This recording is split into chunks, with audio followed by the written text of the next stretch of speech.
Okay, I think I'm going to get started as more participants join in this room. My name is Renata Nelson. I'm the Coordination Officer at KAISI Dialogue Center, and I have the pleasure of moderating this wonderful group of people here for the second in the virtual series of Resilience and Children on the Move, Faith-Sensitive Mental Health and Psychosocial Support to Ensure Children's Well-Being During the Pandemic and Beyond.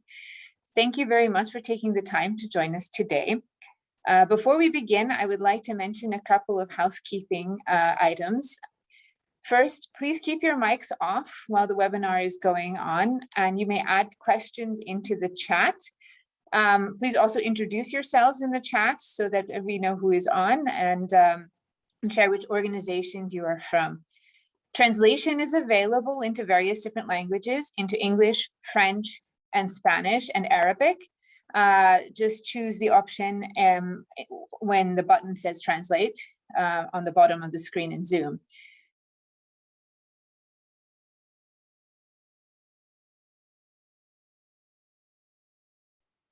Yeah, then thank you so much. I would like to thank the part Sustaining Peace and Health work streams for convening this series of virtual events. They highlight how mental health and Je voudrais remercier les personnes qui travaillent avec nous. Mhpss can strengthen social, emotional, and physical well-being of children, our future generation, without neglecting the sensitive realm of religion. I would also like to thank all the different distinguished speakers who will be sharing insights from their different organizations and programs on approaches that are being implemented, current challenges, and what can be done to overcome them. As we aspire to recover from the COVID-19 pandemic and build a just future where human rights, social cohesion, and well-being are well considered, it is critical to pay attention on supporting mental resilience, especially that of children and young people. Mental and psychosocial well-being is an integral part and a foundation for a peaceful and prosperous society. Therefore, psychosocial aspects need to be integrated into responses in all key sectors. In line with the do no harm principle, Mhpss approaches should be designed in a way that are sensitive to the values and of the target groups and benefit them in the long run, regardless of their social and geographical background. So it is important to take stock and highlight the important role of religious actors here, especially local actors. They are key partners in providing mental health, psychosocial support, and soul care. Psychosocial support for children needs all actors of the governmental and civil society support system and a close collaboration with local communities. It includes families, teachers, health professionals, social workers, as well as religious actors and communities. I'm very grateful that PART can contribute to this by convening this series of virtual events in advancing the topic of Mhpss. I am looking forward to the recommendations which will be put together after all three exchanges have been concluded. I wish you all very fruitful deliberations and thank you very much. Thank you, Kushwant, very much for those remarks. And I think you outlined a very important aspect that we'll be keeping in our thoughts as the speakers move forward. It is important to include mental health and psychosocial support integrated in all aspects of working with children on the moves in all sectors. With that, I'd like to hand over the floor to our keynote, Dr. Nadja Marla Majid, Special Representative of the Secretary General on Violence Against Children. Please, you have the floor. Thank you, Renate. Dear children, dear participants, greetings to all of you from New York. I would first like to thank Arigato International, World Vision International, the PART, and the KIC Dialogue Center for the kind invitation to participate. It's a pleasure to take part in this important and timely discussion on resilience and children on the move. More children than ever before are on the move. According to UNICEF, in 2020, 35.5 million children under the age of 18 were living outside their country of birth or citizenship, and over a third, an estimated 13 million, were refugees and asylum seekers. At the end of 2020, an estimated 23.3 million children were living in internal displacement. Many have been living in displacement for years. At all stages of their journey, children on the move are exposed to a heightened risk of violence and other adverse childhood experiences that take a heavy toll on their mental well-being. The situation before the arrival of COVID-19 was already grave. The pandemic has made the challenge even greater. International human rights standards and political commitments set out in the 2030 Agenda for the Sustainable Development Goal and the Global Compacts on Refugees and for Migration provide a framework for action. However, despite international obligation to protect the children on the move and support their mental health, the gap between commitments by states and the reality on the ground remains enormous. Dear participants, children on the move can be the target of violence, witness it, or be otherwise exposed to violent or traumatic events. Different forms of violence and adverse childhood experience can occur together, and one form can lead to another along an appalling continuum. The stressors to which children on the move are exposed arise across all parts of their journey, in their country of origin, while they are in transit, and in their country of destination. Children may be forced to flee their homes because of exposure to war, political unrest, chronic violence in the community, poverty, lack of opportunities, discrimination. They may witness violence, torture, and losses of close family and friends. Displacement brings further stressors. It means for these children the loss of the familiar, home, language, belongings, cultural milieu, social networks, and social status. In addition, children on the move face an uncertain future that could include resettlement in areas where they continue to be exposed to community violence and economic deprivation, to deportation or to detention. As children's ability to self-regulate and cope emotionally depends in large part upon the emotional states of their caregiver, children without caregivers may be at even greater risk of developing mental health conditions following traumatic stress. The separation of children from their parents in the context of detention threatens the attachment bond, forming an additional root of fear and lack of safety. Asylum-seeking and refugee children living in the community in countries of destination are also exposed to a range of stressors. Research has pointed to this as a period when children may experience secondary trauma, including in relation to asylum determination procedures that are not child-sensitive. More generally, the process of acculturation and integrating into a new society can place stress on the mental health of children. Longitudinal studies have found that higher rates of anxiety, depression, conduct problems, and post-traumatic stress disorders persist over time, underscoring the importance of mental health treatment and follow-up care. Dear participants, the COVID-19 pandemic has exacerbated the already existing vulnerability of children on the move. The pandemic-related stresses of lockdowns, income loss, border closure, and confinement are further undermining children's safety and mental well-being. The pandemic has created specific challenges for mental health and psychosocial support services in conflict and humanitarian settings. The pandemic has disrupted services and prevented access for children on the move in refugee camps, in detention centers, in institutions, and in street situations.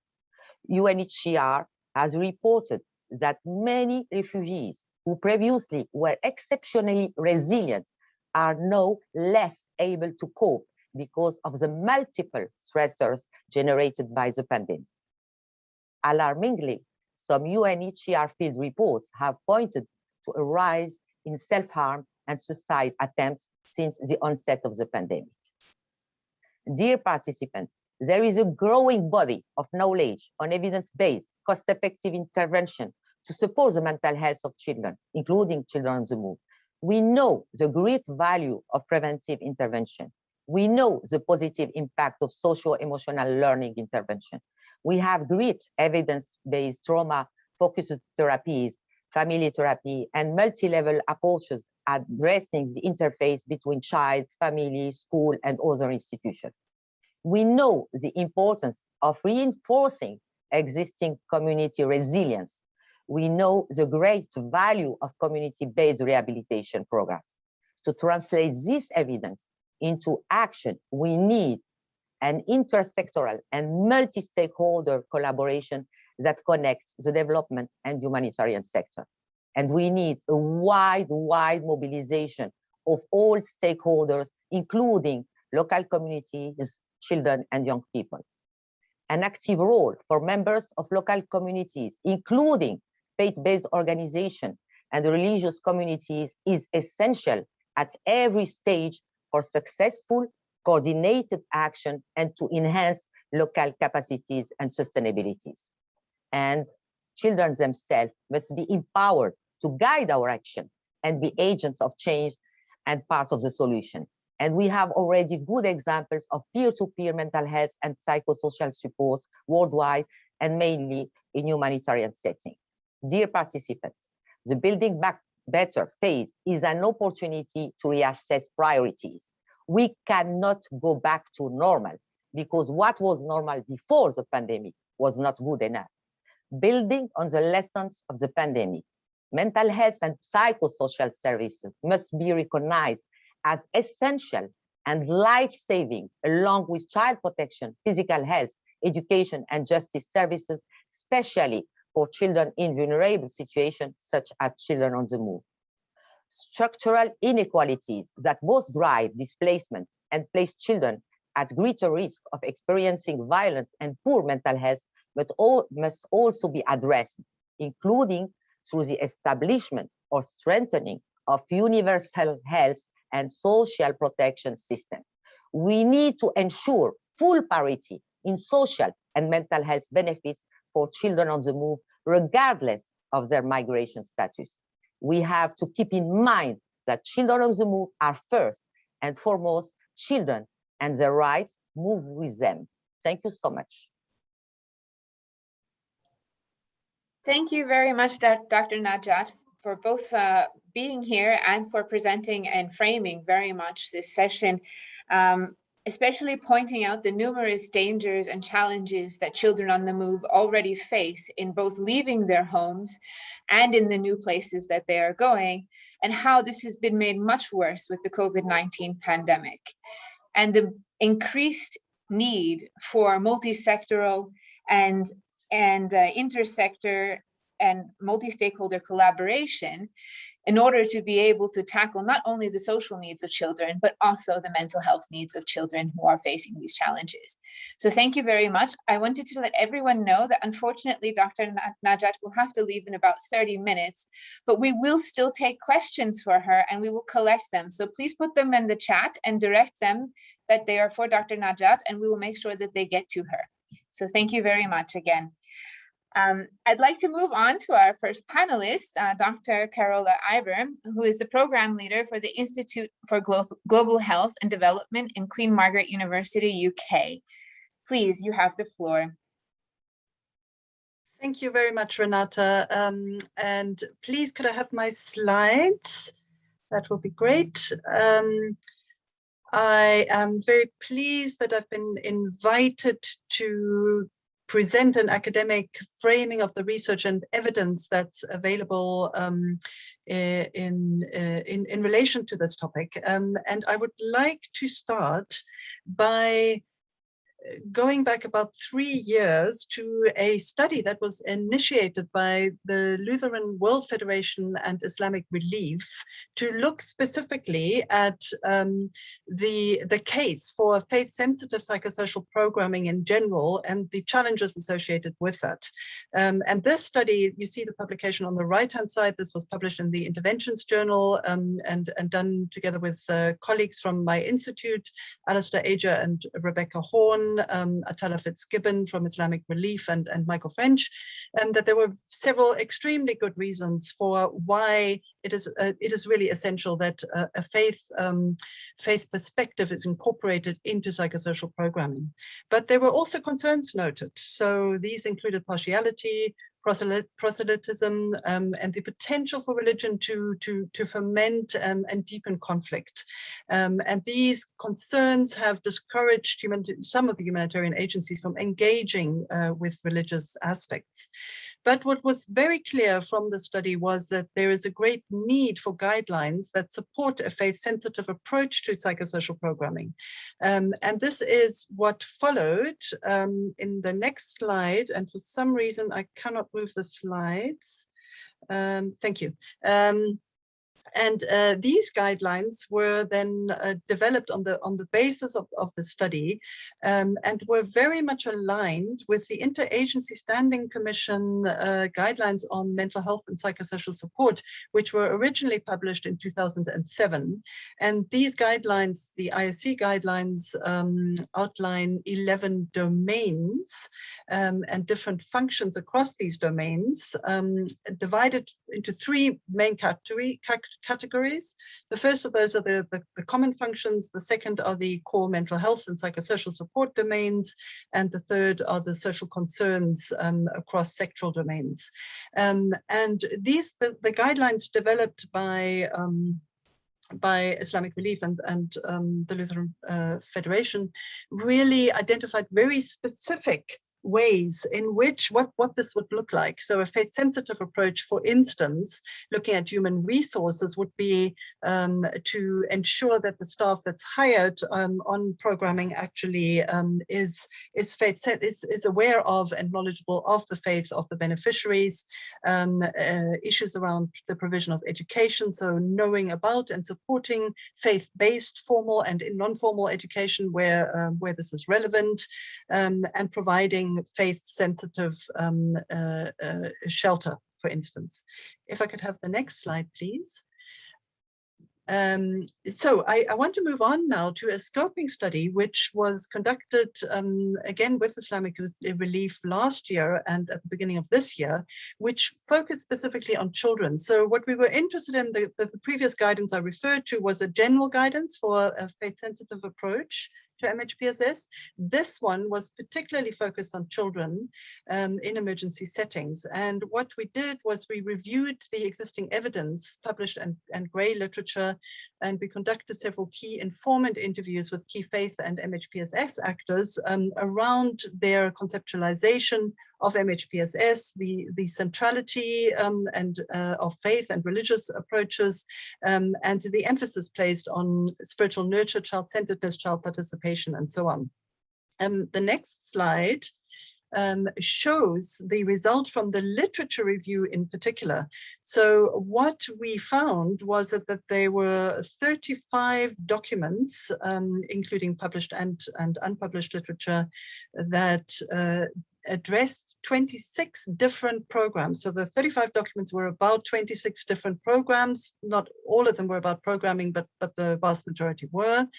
And you see here how those 35 documents roughly divided along the issues of location.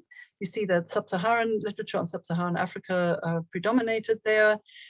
You see that only 8 of those 35 documents actually made the role of faith very explicit in how they explained the programming.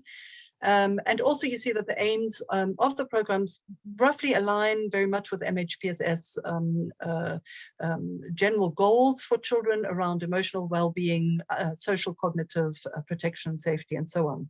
What you see when you look at the religion of the implementing organization, you see that the Christians dominate very much there. So 20 of those were by Christian, from a Christian perspective, a Christian faith, followed by the Muslim organization, and very few from other faiths. So the next slide presents some of the key insights from our key informant interviews. So following the review of the literature, we realized that actually there are a great number of other MHPSS faith-based programs that are not included in the literature. So we conducted 10 key informant interviews. That number really was due to the limitations of time and the remit of the very small scale scoping study. From these key informant interviews, we asked questions around the different approaches to MHPSS and faith. And what we found broadly was that there were 3 different types of programs. So there were MHPSS programs with some faith elements in them. So these were relatively standard programs, but that incorporated the local faith perspectives into their delivery. Then we had the second type of programs, which gave approximately equal weight to MHPSS and faith.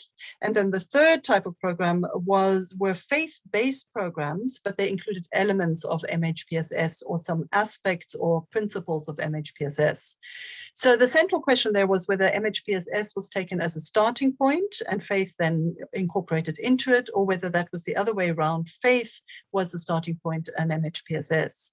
Now, what you see there on the slide is the ISC MHPSS intervention pyramid from the 2007 guidelines, with the 4 different levels categorizing the types of MHPSS interventions. And we found that all of the programs that we came across in the literature review and through the key informants could be aligned or fell into the 2nd and 3rd level of the pyramid. The vast majority of the programs were at the community and family support level. So these were largely faith-based programs conducted by local faith actors and aimed at supporting children within a community and family setting, sometimes through education programs in formal and informal settings. And then the rest of the programs fell at the 3rd level, the focused on specialized supports. And these tended to be MHPSS interventions that were structured and manualized and usually delivered by MHPSS practitioners, but that tried to integrate faith into the messaging that was delivered. So the next slide just really is a quick summary of some of the limitations, which I won't go through. I will just leave you to read those. But some of the challenges that were noted by the key informants were around there was great variation in terms of the depth to which both the faith approaches were evident within the programming and were being used, as well as the way, the depth to which MHPSS skills and approaches and good practice within the field was used there. And this had to do a lot with the way the programs were delivered, but also the length of the program, who was delivering them, how the children were involved, and how the children themselves were able to participate. So were the children actually able to exercise their voice and their agency around the content of the program and the delivery of the program and so on. Another issue that we noticed was that there were some programs that were developed within one faith and then were transferred to another. So and this presented a particular set of challenges sometimes to the programs, and also key informants commented on this, and this is definitely an issue that requires further analysis. One other issue was that of some fear, and fear is a strong word, but some reluctance expressed on the behalf of MHPSS practitioners who said that they were worried about causing offense if they ventured into the realm of faith, and therefore that in some ways it was easier sometimes to not venture there in their programming, and feeling quite unsure about how to do this. The other challenge that people noted quite a lot was that they felt that there was a greater need for the knowledge and training in MHPSS skills. So this came a lot from the faith actors who were running more faith-based programmings for children, which incorporated some MHPSS aspects, but their practitioners felt that they did not always have enough skills. And then the issue of M&E for all programs, that was identified across the board as a really important aspect that is often neglected and not done by faith-based MHPSS programs specifically. The next slide it's just a quote from one of our key informant interviewees, but it really brings it home to two aspects that were identified, one of them being around faith literacy. So MHPSS practitioners saying, how do we actually kind of strengthen our faith literacy ourselves? So how can we learn how to deliver the MHPSS programs for children in ways that are respectful, reflective of, and make use of and incorporate these faith approaches within that, and then the need for the upskilling in MHPSS. My last slide is really just kind of noting that what we are aiming to do now with the scoping study is to develop a research proposal going forward, which is going to start looking at these issues in more depth. As you saw in the limitations, it was very limited what we were able to do. However, we feel that there was a great interest and need expressed by participants to say that we really need to look also at the effectiveness of these different types of faith-based approaches with children, and we need to provide some overview of particular gaps and then try to fill them through some guidance, through a toolkit which incorporates the faith literacy tools, but also the MHPSS guidance, which is faith and evidence-based, both of those together. And as the previous speaker noted, this is all happening within the COVID-19 situation, and this has had a huge impact on the developments and needs of children in particular, and also on the ability of faith-sensitive programs to respond to these in some settings where it is still very difficult to meet with groups of people in person, and there's a great lack of the technological resources necessary to do it in any other way. So I want to end on that just to say that that we are planning to work together with Islamic Relief and other members of the PARD group to develop this larger proposal. Thank you very much, Renata. Thank you very much, Carola, and thank you for pointing out all of the different types of work that are taking place out there. And I know it's a small sampling, but I think the scoping study does offer some insight into what kind of work is out there on both mental health with a bit of a faith aspect, and the reverse work that is faith-based that has a bit of a mental health aspect to it, and the need to bridge the gaps within both sides for both faith actors on mental health and for mental health workers on faith and faith-sensitive literacy. So I think these are things to keep in mind. Before we move on to the next speaker, we have something special for everybody. We have a small testimony. It's a video testimony from two young people who are refugees from Syria, children on the move from Syria, named Mariam and Bassam. So please, let's start the video.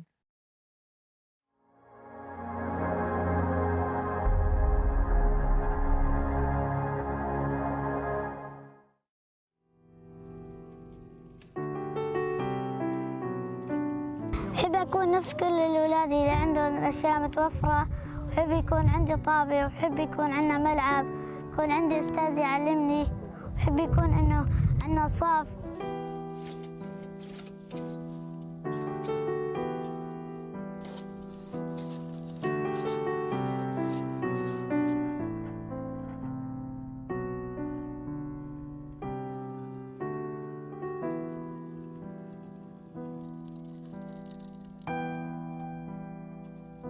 صار لنا 7 سنين نازحين، واليوم قاعدين بهذا المخيم. امبارح رحنا كسرنا حطب من الجبل، وهلا أنا وأخوي عم نكسره مشان نحطه للنار. بدنا نساوي عم نغلي عليه الأكل، ما عندنا غاز ولا عندنا شيء. بصير مثلي مثل أي طفل عنده أنسي وعنده معلم يتعلمه.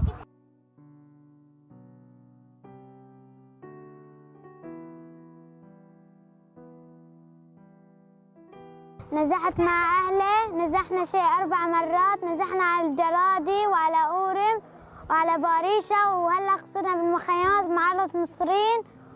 وأنا بحب أتعلم، بعدت كثير عن مدرستي، بحب صير أنسي وبحب كثير أتعلم. هلا صرت بعيدة عن مدرستي، بطلت أتعلم، ما في مدرسة حوالينا.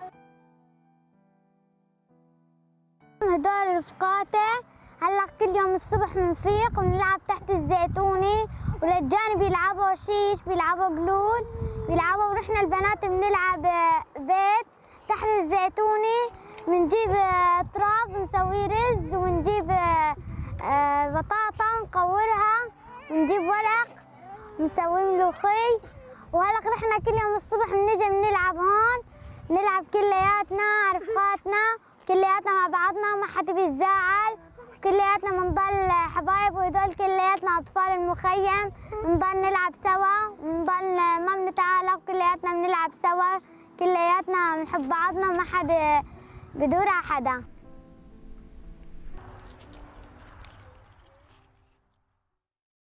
So I would like to invite Ms. Rania Al-Ayubi from Jordan, who works for Jordan Image for Education and has worked quite a bit with children on the move, to speak now about her experience and her work.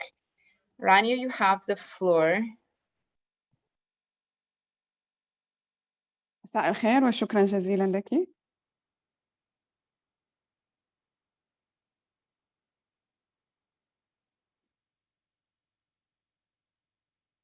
صوت تمام. تمام. تمام. مساء الخير. أعمل مع الأطفال اللاجئين في الأردن. كما نعلم جميعنا أن الأطفال اللاجئين يعانوا من مشاكل كبيرة، اضطرابات نفسية، صعوبات في الاندماج بالمجتمع المضيف، ضعف مهارات التواصل، خوف المرض. إلا أن الحكومة الأردنية سعت جاهدة لتوفير مساحة آمنة لهذه الأطفال.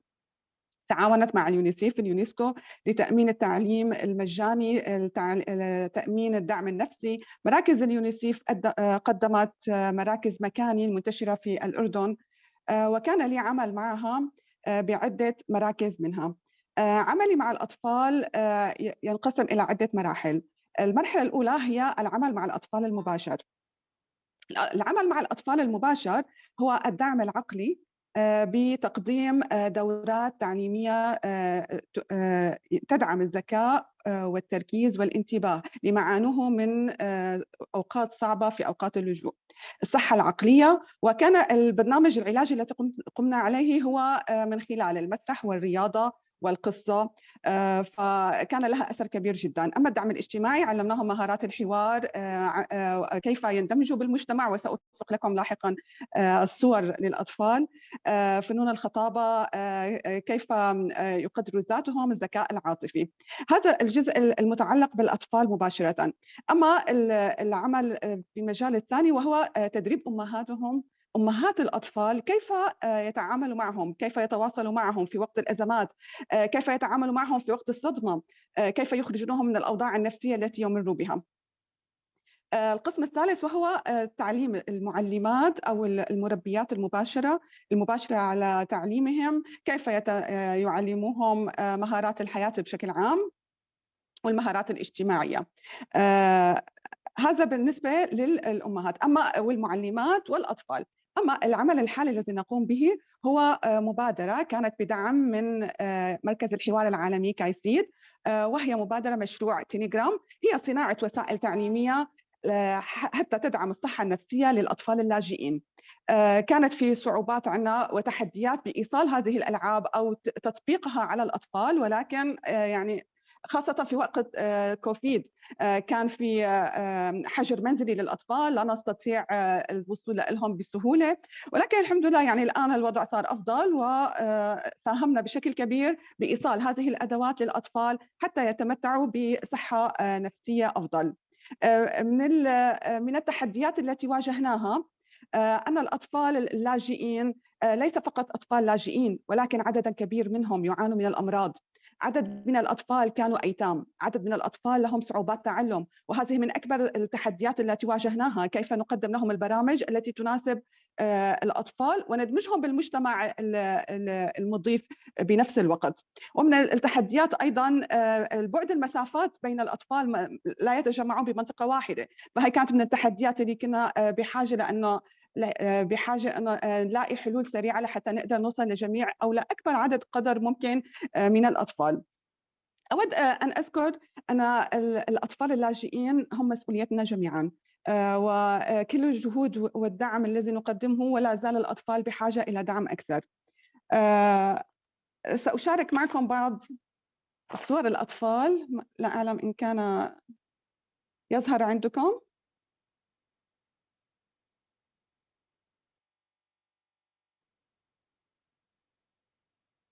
بعض صور الأطفال والبرامج التي قدمناها هو برنامج نعلم الأطفال كيف يعيشوا مع المجتمع أو يندمجوا مع المجتمع المحيط. برنامج عن الذكاء والانتباه والتركيز حتى نخرجهم من الأوضاع اللي كانوا فيهم، تدعم الصحة النفسية. برنامج تعليم الأطفال كيف يلعبوا معا مع الأطفال الطبيعيين والأطفال المضيفين لهم. برنامج الصحة العقلية، وهو من برنامج البرنامج الصحة العقلية هو من برنامج بدعم من كايسيد، هي وسائل تعليمية حتى تخرجهم من الأوضاع اللي كانوا فيها، وهي تدعم الصحة العقلية والنفسية للأطفال. وهذه من الألعاب التي استخدمناها في تعليم الأطفال الاندماج مع الآخرين ودعم الصحة النفسية لهم. بنهاية أشكركم، وأتمنى أن نكون كل مجتمع يساعد ويساهم في مساعدة الأطفال اللاجئين. شكراً. Thank you, Dr. Rania, very much for your presentation and of your amazing work that you are doing in Jordan. I think it's important to point out the holistic approach that you are taking on the multi-layers by focusing not just on working with the children themselves, which is incredibly important, but also on the support groups that help children, namely parents, so mothers, and then teachers, so that children have support in all levels. But a second point I'd like to point out that you mentioned is the focus not on just the mental health as far as dealing with trauma, but the mental health and support in societal integration. So learning how to play with one another, as well as socializing and just taking part in everyday activities. And this is a very important aspect that we may think of as very normal, but for children on the move, they have had their lives very much interrupted, and this needs to be supported. So thank you again, Dr. Rania. I'd like to move on to an example from Thailand by Nunjutipa Tapsuti, who is the director of a boarding school, Chong Sadao, Mueang Kanchanaburi district in Thailand. Please, you have the floor.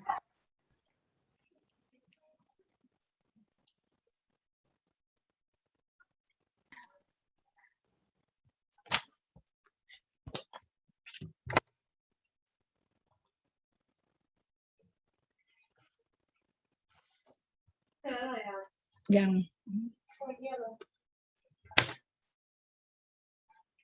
Yes. Yes.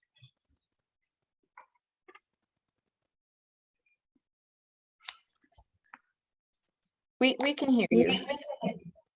You can hear me? Yes. You can hear? Oh, yes. Good morning and good afternoon, everyone. First, I'm sorry about my English is not good. I am a Nunjutipa Tapasuti from Thammanurak Foundation, Kanchanaburi Province, Thailand. Our foundation is a Buddhist foundation.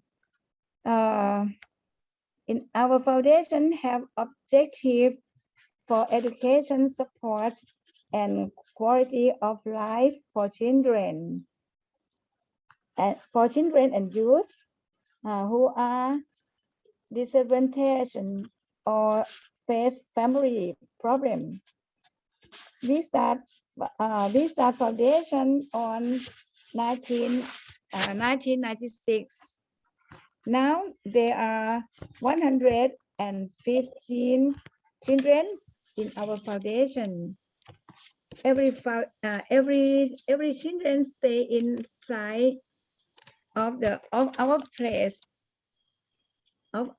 in our foundation. We support them on everything: food, clothes, and education.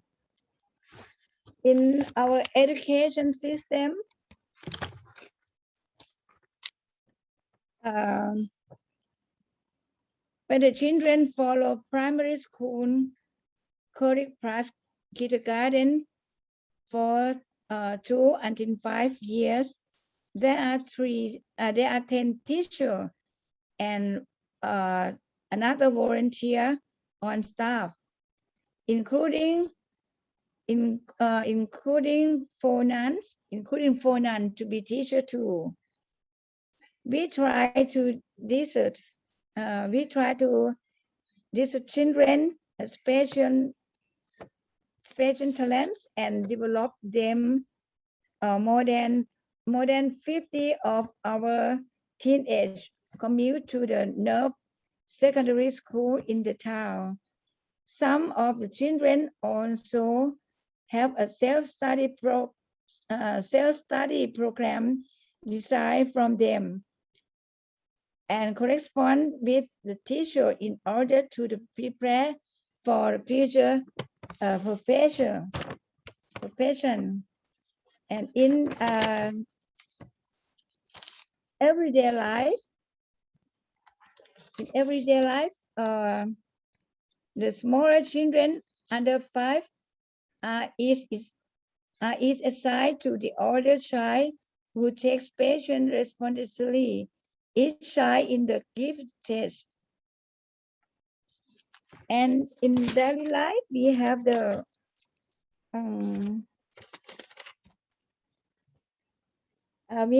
pray, play, learn, and work together.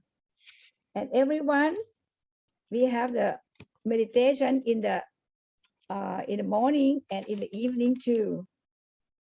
In our foundation have the way of the Buddhists to teach everybody inside. And then in Thailand, have many foundations for take care of the children. But I just talk about our foundation only. Now we have the 114 children. And now we have many problems about the COVID-19.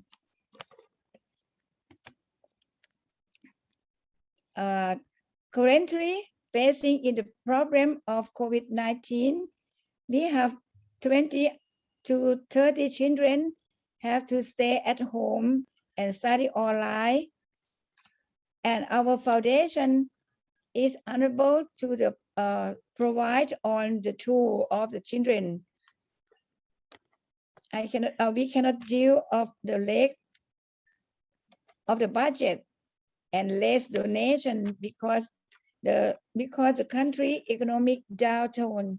We have many problems, and this is the result from COVID-19 until now. And I hope our children will be better in the next year. From Thailand too, in the next year maybe better from COVID-19. But now we have many problems in our foundation. Okay, thank you. Thank you, Noon Jyotipa, for talking a little bit about the work from your foundation. 114 children is certainly not a small number to be supporting in learning, playing, meditation in the way of the Buddhists, to help them with their mental health, with their overall education. And it is important to keep in mind that in many places which is certainly the case here for your foundation, that when children's lives are further disrupted because of COVID-19, there's not necessarily the ability to have internet access to be able to continue your learning online. And for the foundation itself, the costs that are associated with providing this additional education due to the pandemic are very high. So thank you very much for presenting. And we will now move to 3 presenters from Venezuela who will share the presentation.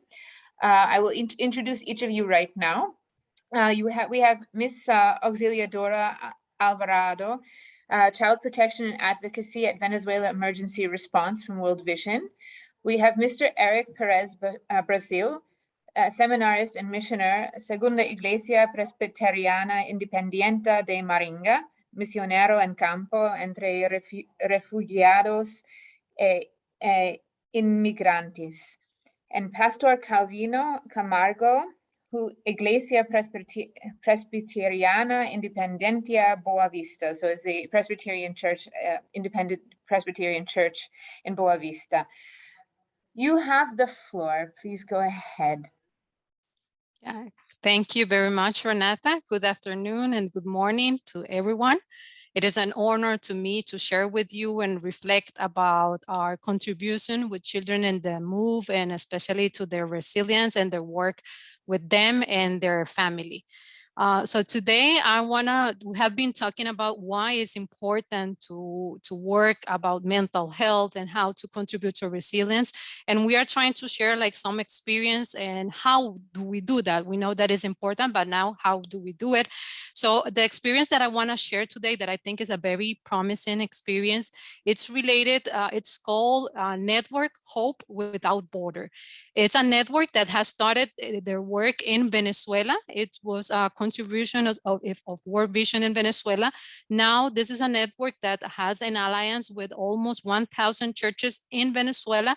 But I think what is unique about this network is that it's not just working inside Venezuela, but it's also working with other countries where Venezuelan refugees and migrants are moving. So we are working also with Peru, Ecuador, Colombia, and Brazil. Today we are going to share an experience with Brazil as part of this whole network that is trying to work together. Another unique thing about this network is that this network is not just working with children who is in the move in other countries where they have migrated or they are refugees, but they are also working with children who have been left behind in Venezuela because parents moved to another country and children are left alone or with grandparents, alone, or with friends. So we are also working like the two phases of that migration: the children who leave, sometimes alone and unaccompanied or separate, or the children also who stay in the country.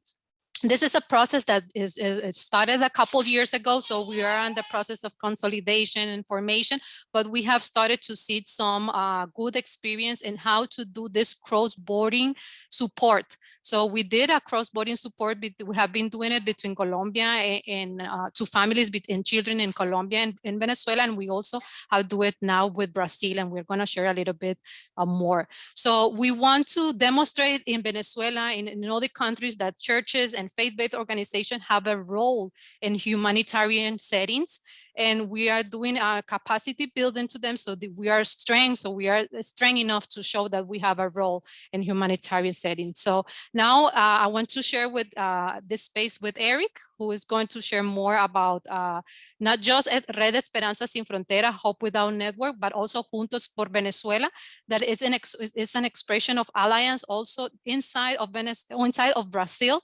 that it's formed by World Vision, Ter de Fond Brazil, Sendas, and Plataforma Las Crianzas, also to provide support to these refugees and migrants from Venezuela that are going to Brazil. So now Eric will share the experience in a very practical way. So Eric, to you. Eric, te paso el micrófono. Thank you very much. I'm now speaking in Spanish. La situación de los niños migrantes en Brasil, en Latinoamérica, es muy complicada. Solamente desde el año 2010, en el año 2019, de mayo a noviembre, llegaron más de 529 niños desacompañados, de los cuales 59% ellos no se encontraban ni siquiera con un adulto o responsable que lo conociera, y 41% estaba totalmente solo. Next. De esa forma, las comunidades de fe aquí en Brasil se han unido para que podamos entonces enfrentar esa nueva situación. De manera práctica, las comunidades de fe están enfrentando no solamente la complejidad de que vivimos en Latinoamérica, donde hay tantas desigualdades sociales, donde hay tantos desafíos en cuanto a la violencia, en cuanto a la pobreza, en cuanto al acceso a la educación, sino que también entonces vivimos la peor crisis migratoria de la historia del continente suramericano específicamente. Y entonces, de manera práctica, como iglesia, hemos entendido la necesidad que tenemos como comunidad de fe de poder colocarnos como una especie de protección. Si pueden pasar la slide, yo lo agradezco mucho. Nos hemos colocado como una fuente de protección porque urge la hospitalidad.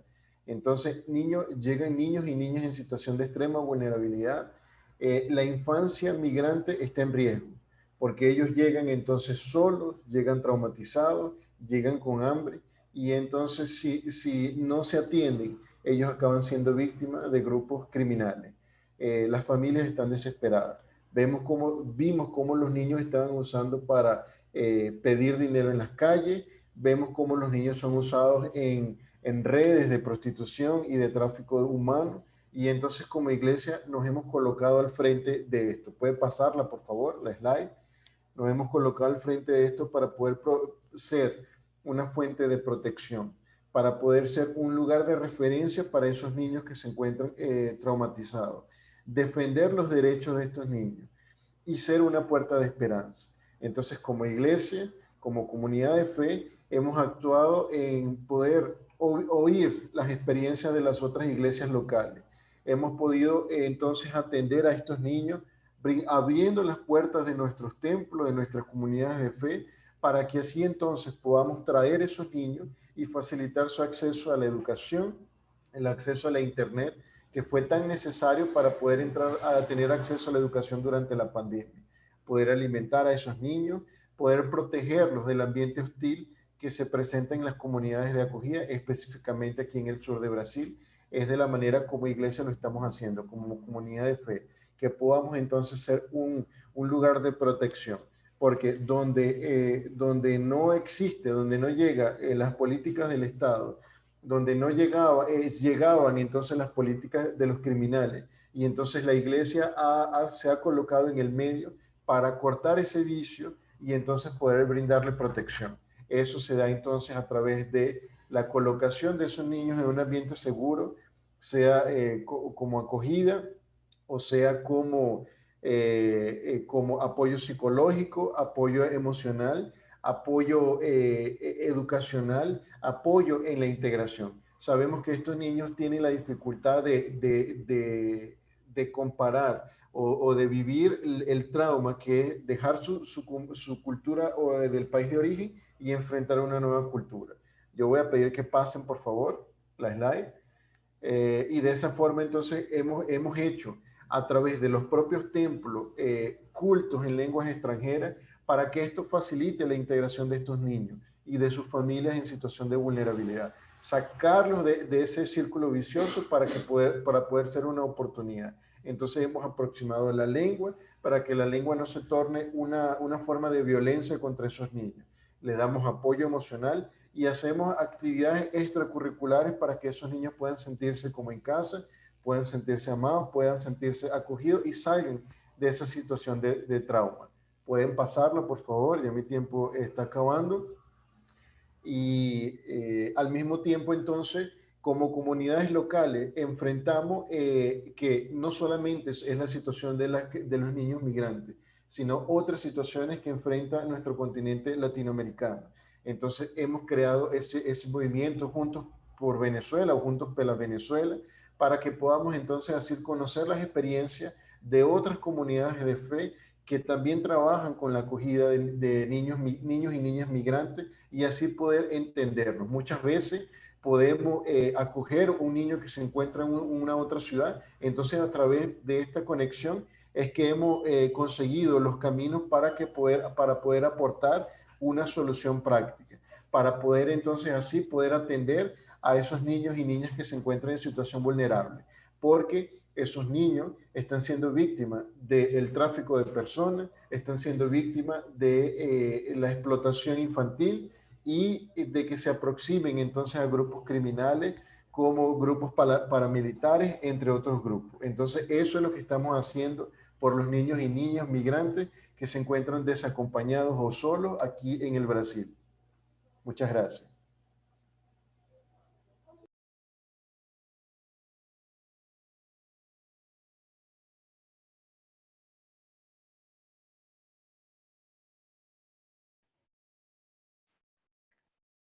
Thank you very much, Eric and Oxy, for your presentation. I believe is Pastor. No, we're done. We did it. They're both did together. Okay. Yeah, I wasn't yeah. sure. I was waiting for Thank you. to show up. So thank you very much for sharing about your work. I find it very interesting, the network that you have built, and really, I think it really exhibits the importance of working cross borders, but also working with other people and other organizations in order to better support the work that you are doing. And this inclusive type of work that you are doing with the specific example, to make sure that they feel at home, to offer hospitality, to protect them in their vulnerabilities. And I think it is important to recognize how much children on the move are often exploited. As Eric had mentioned, the examples of prostitution, and we know that it is not limited there, nor is it limited to that geographical region. So once again, thank you for these remarks. And before we move on to question and answer, we are going to try the video one more time, and then I will be happy to take questions. So if you have any questions, please add them in the chat and we will collect them and put them forward. So now I would like to move on to some questions. I'd like to start with a question directly to Dr. Carola. How can faith support be recognized or mainstreamed into health responses? And how can your study help shining light on already important and critical role that faith communities already provide to the mental health of children on the move? Yeah, so thank you very much. That's a really important question. I think that question, or the second part of that question, is actually one of the reasons why we embarked on the study that we undertook, because it was driven by the fact that we know from experience and from what our NGO partners and from being in the field, that there is a hugely important contribution that faith-based programming is already making to the mental health of children, but there's very little recognition of that, and very little insight into what are the practices around that actually play the supportive role and help children's emotional development, their spiritual nurture, their social connections, and so on. I think what I found particularly interesting was really talking with key informants and reading the interviews afterwards from several key informants who said that they have absolutely no mechanisms in place to be able to to reflect and evaluate the positive outcomes and the effectiveness of their programs. And this was, in many ways, maybe that's not so surprising, because we know that a lot of these are local initiatives where people don't necessarily think about, you know, showing what they are doing and the kind of effect it has, but also, you know, a real expression of saying that this is something we do need to find ways of being able to document these positive outcomes and being able to show them as well. I'm sorry, Renata, I think there was a first part to that question which I didn't quite get. Could you please repeat that? Sure. It is, how can faith support be recognized or mainstreamed into health responses? Yeah, so this is really interesting. From the IAC approach to MHPSS, mainstreaming mental health and psychosocial support into the provision of health services is an absolutely crucial one. So we know that, for instance, there are many opportunities when healthcare workers are able to interact with children and with adults, but, you know, we're specifically focusing on children, and are able to not only focus on their physical well-being, but are actually able to talk about their emotional and their social well-being as well. But specifically in humanitarian settings, of course, there are huge constraints around the delivery of health provisions in general, which often makes it very, very difficult for healthcare providers to play that integrative role. However, we also know that there are a huge number of faith-based healthcare providers within humanitarian settings. And I think there the opportunity really exists for saying, well, those healthcare providers, is there a way of mainstreaming MHPSS approaches into the provision of the services they are already giving? I hope that answers it a little bit. Thank you. Thank you very much. The next question I'd like to move on to is was submitted by Sasha Richards. How can we ensure that child safeguarding is mainstreamed throughout organizations? Okay, I think you answered that. So I'm going to jump on to another question. For Nun Jutipa, can you share more how Buddhism supports children's resilience? And what challenges have you experienced in terms of relations between children and different religious beliefs coming from refugees to Thailand? I think. Just again, one more time. Yes, please. Can you share a little bit more about how Buddhism supports children's resilience? Yes. Support from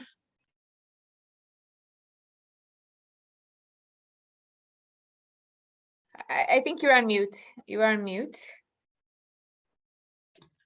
There we go. You want to know somebody support in our foundation?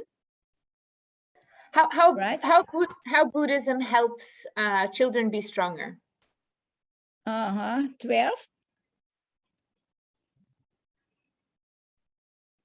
Buddhism. Hi, may I do the translation for the nun? Is this okay? Yes, please. Okay. แม่ชีคะเขาถามว่าพุทธศาสนาของเราเนี่ยช่วยให้เด็กๆเนี่ยสามารถมีพลังใจที่เข้มแข็งได้ยังไงบ้างค่ะ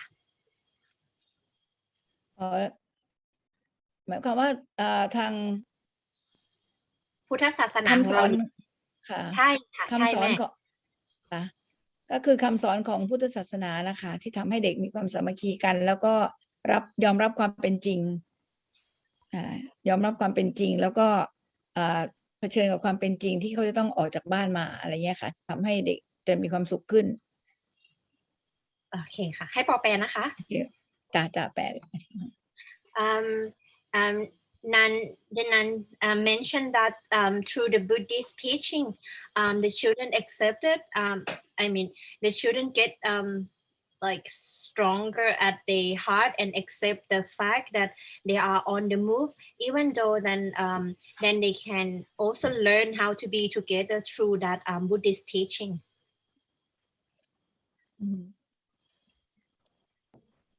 Thank you very much.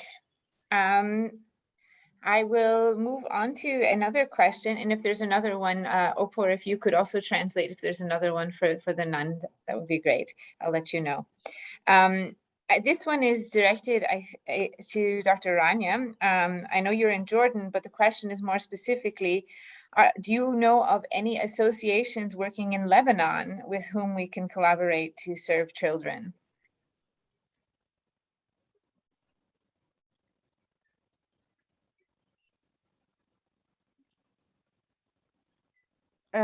نعم اليونيسيف موجودة في الأردن وموجود في لبنان.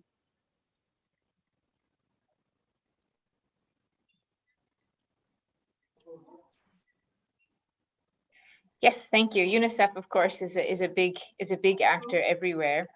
I have a question here for Oxy or Eric. How are faith-based organizations supporting the increasing xenophobia against Venezuelans, and how has it impacted children?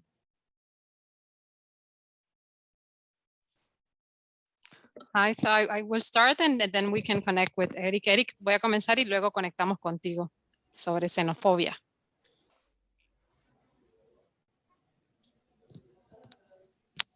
Sí. So comienzo rapidito y te paso.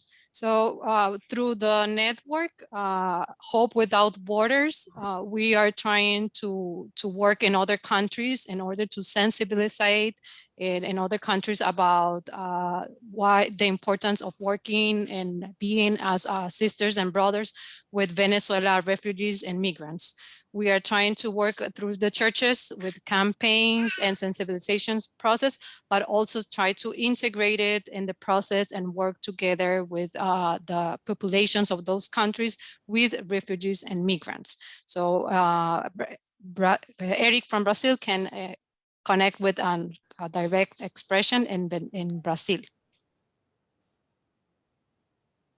Sí, en Brasil se hace de la siguiente forma. Se han creado movimientos de hospitalidad, movimientos dentro de las comunidades de fe que se pueda justamente poder atender a las situaciones que colocan en riesgo a esos niños, por lo menos en comedores sociales, concientización a nivel social también de la comunidad local, de la comunidad de acogida. Se hacen también acciones deportivas para que eso puedan ser integrados y que esos niños no estén más en riesgo. Y justamente se ha llevado de manera práctica a hacer documentos informativos y también campañas de concientización para las comunidades locales sepan los motivos por los cuales muchos de esos niños, niñas y familias en situación vulnerable abandonan su país como una estrategia de combate a la xenofobia. Justamente entendiendo que la xenofobia es el miedo al desconocido, entonces se están produciendo campañas y materiales culturales que puedan integrar a esas personas de manera práctica y ellos puedan entender o desmistificar aquellos conceptos creados por la media internacional o que no tienen ningún fundamento en cuanto a empleo, en cuanto a trabajo, perdón, en cuanto a alimentación y en cuanto a igualdad de oportunidades. Sería de esa manera práctica que las iglesias lo están haciendo y justamente trayendo a esas comunidades para dentro de las comunidades donde ellas pueden ser protegidas, donde ellas pueden ser atendidas también. Gracias.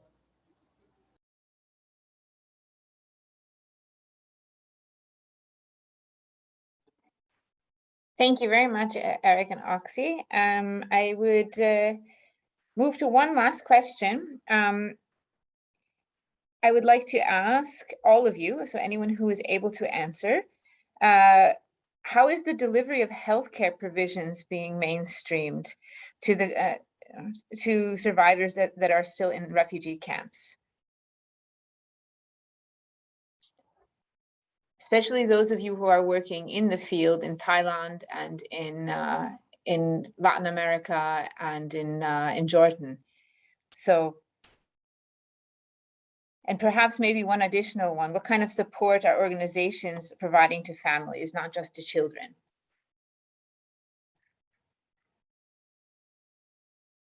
Maybe I'll start with, well, Rania, you've already given a little bit of an example. Maybe I'll start with Oxy and Erica, go back to you.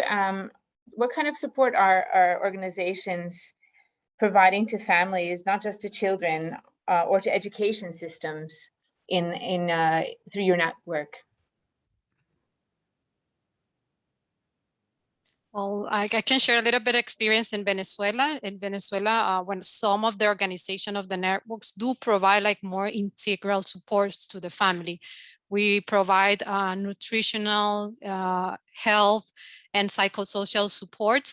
We have found, yesterday we presented one organization that share how when you address some needs like the need of food to mothers, that relieves some stress, and mothers have told, okay, when you show me how to cook with the few ingredients I have at home, that relieves me from stress, and that's also have helped me to connect better with my children. So we are trying like to integrate psychosocial support also and see it through the eyes of other components like health, like nutrition, and those are provided by some of the organization of the network. That's an experience from inside Venezuela.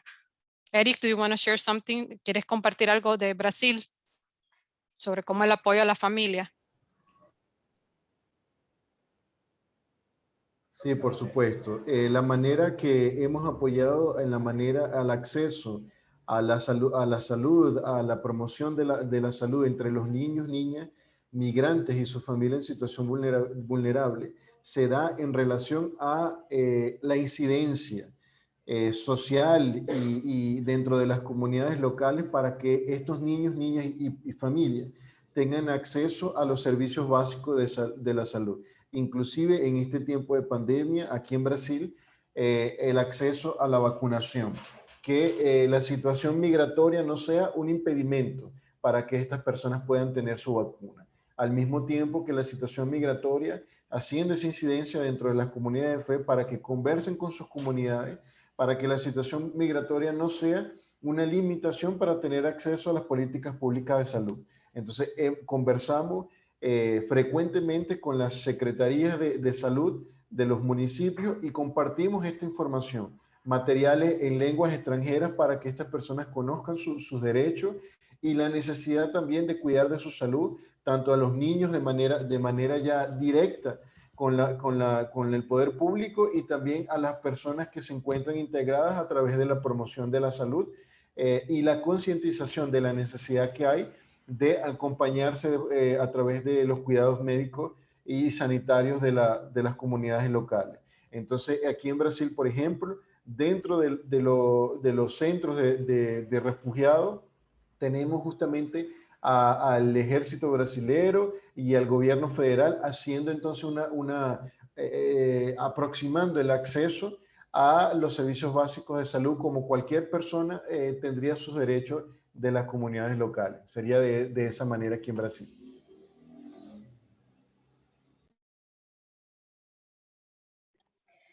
Thank you very much, Dr. Rania or Nanjutipa. Would you like to add anything? If not, I will take one last question and then I'm going to wrap up. And actually, I'm going to bring a question that was translated to me from Arabic. Is the diversity of children on the move a challenge to your work with them? Perhaps Dr. Rania, would you like to start with that one?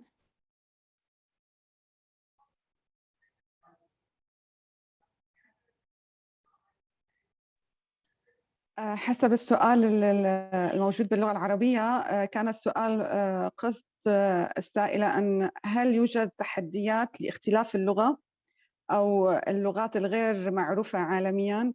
بالنسبة للأردن لا يوجد تحديات كبيرة لأنه أغلب اللاجئين هم من اللاجئين العرب. أما اللاجئين اللي غير لهجتهم لغتهم ليست عربية فهناك برامج داعمة تساعدهم على الاندماج بالمجتمع. شكرا.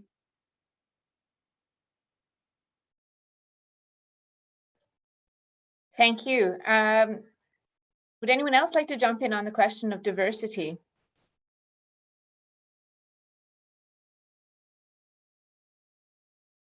Opor? Yes. Do we have time for me to ask the nun, or Please, I can? please. Or if you would like to jump in, that's also okay. But we'll take you. Yes. Okay. So the questions about the diversity of the children, right? So so from the perspective of Thai, the intercultural education have not been like advertised or have not been supported by the government.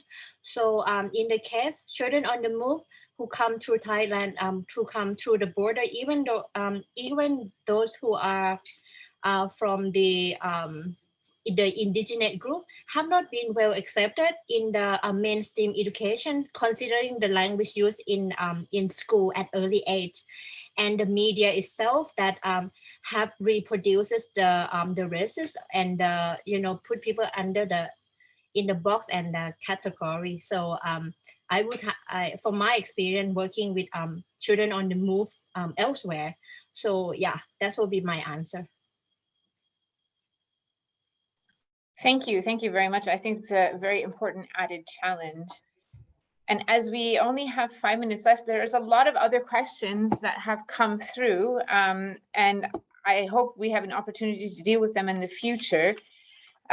Specifically, I do want to highlight, if anybody does know that there are organizations in Morocco in the group, please do put it in the chat, because somebody has asked about the question of collaboration. So thank you for your fruitful presentations. I think we have a pretty good overview, just scratching the surface of the overall challenges worldwide, as well as specific regional challenges faced by children on the move, the dangers, the violence, the stressors, post-traumatic stress syndrome, exploitation, the stress of integration, lack of language abilities, the lack of perhaps a parental representative or a responsible person traveling with the children, lack of internet access when it comes to education, the interruption to education in general when children are sitting in refugee camps or in IDP camps, let alone when they are in developing countries, and the ability to be able to connect with the locals. On the other hand, we have noticed that there is an increase of number of organizations who are working either directly with mental health that are taking into account faith, but also faith-based organizations that are working with children on the move that are starting to take into account mental health. And while the gap is still large on all of these sides, there are opportunities to increase mental health literacy for faith-based organizations, as well as an opportunity to increase faith literacy for mental health workers. And there is definitely the need and the opportunity for organizations to provide these services to be able to strengthen this type of work. There are needs beyond mental health, as the work of Dr. Rania highlighted, that we can't just focus on the trauma, we have to focus on the normalcy. We also have to teach children that they have to play, to learn how to interact with one another, to learn how to integrate within the education system and be children while dealing with their trauma and the experiences that they have had throughout the movement and the fleeing of their countries, or in the refugee camps and beyond. So we need to support them on multi-levels, not just the children themselves. We need to support the parents, the teachers, the guardians, and those people who are working with children in order to be able to elevate them and give them a voice and help them to deal with their situation. We have challenges by organizations with the lack of resources and the inability to perhaps reach all children that they need to. But we have some examples, again, of positive positive possibilities, such as networks, like the one that Oxy also presented, Oxy and Erica presented within Latin America, the need to work together with other churches or with other faith-based organizations across borders in order to be able to tackle one of the largest refugee crises that Latin America has seen in its history. Then the need to focus on faith itself as a point to make a person strong, as was expressed by the nun Jyotipa here. In Buddhism, finding a way to help children be strong in spite of all the challenges that they have faced. So faith as a way to support their mental health.